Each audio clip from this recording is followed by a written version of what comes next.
How do you think, before we had TVs, internet, books even, all of the important messages from our ancestors, how to survive, what to eat, where to hunt, how to look after each other, how the seasons were, how we would learn, how do you think those messages were passed on to generations? All of the knowledge that people had was passed down through stories so that their children could learn about the world. They could learn how it works, hear the voices of their ancestors, so they always knew how to survive. And those stories would be passed down for hundreds and hundreds of years through generations, so that those stories and that knowledge and understanding was never lost. First of all, I want to tell you the origin story, how the first people came to be.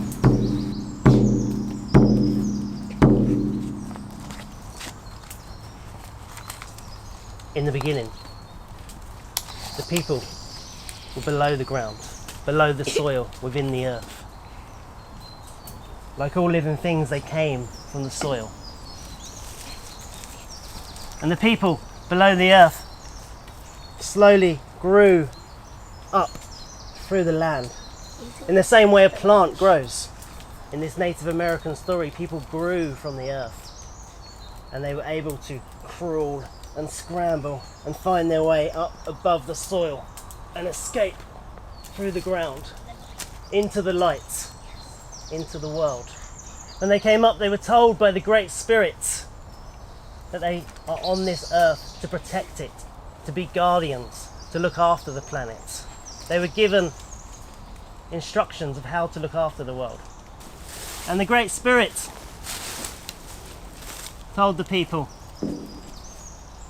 they must journey across the whole world.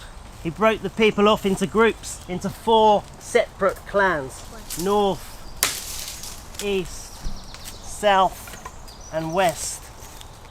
So they walked the world round and round and round until they found their centre ground, which is where they could settle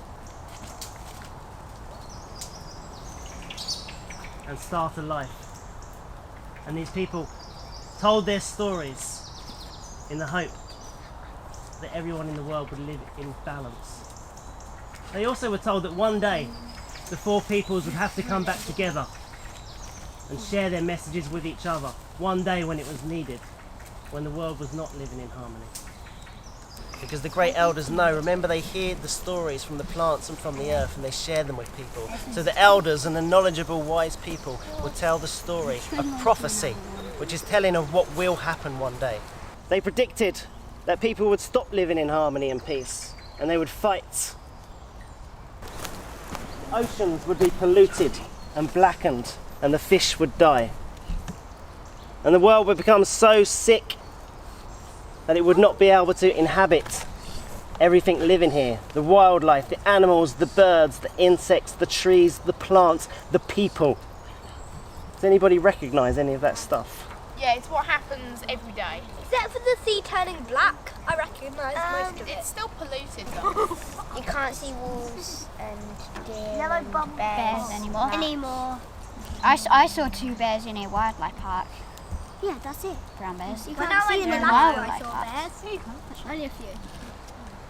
The prophecy says that when the world is so sick, there will come a time when the 4 clans will come back together.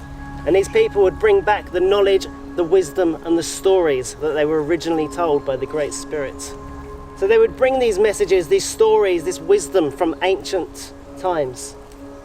And they would tell us all how again to live in peace, how to love the animals and look after them and bring them back, how to love the great trees and help them return, how to stop the birds from dying, how to stop the sea from being polluted, how people can live in peace and harmony once more, living with the earth, understanding and loving the earth. These warriors would be called the Rainbow Warriors. What would be your message? What would you teach the adults and the people of this world? What would you say to them? I would say stop throwing too much plastic into the sea. Yeah. Get Greta Thunberg to be our Greta Thunberg should be good. stuff. So Greta Thunberg is almost like a rainbow warrior. She's a young girl standing up and using her voice to say this is wrong, we need to change things. Yeah, She's a but I very can good choose it example. No one listens. Prime Minister. It needs people like you, children of the world, people of the world, to stand up and say, no, we don't want to live like this anymore. The future is yours. This is the world you're growing up in. Your opinions, your thoughts, your feelings, and how you want to live in this world are really important. You have a strong voice and you can use it. Who's willing to be a rainbow warrior going forward?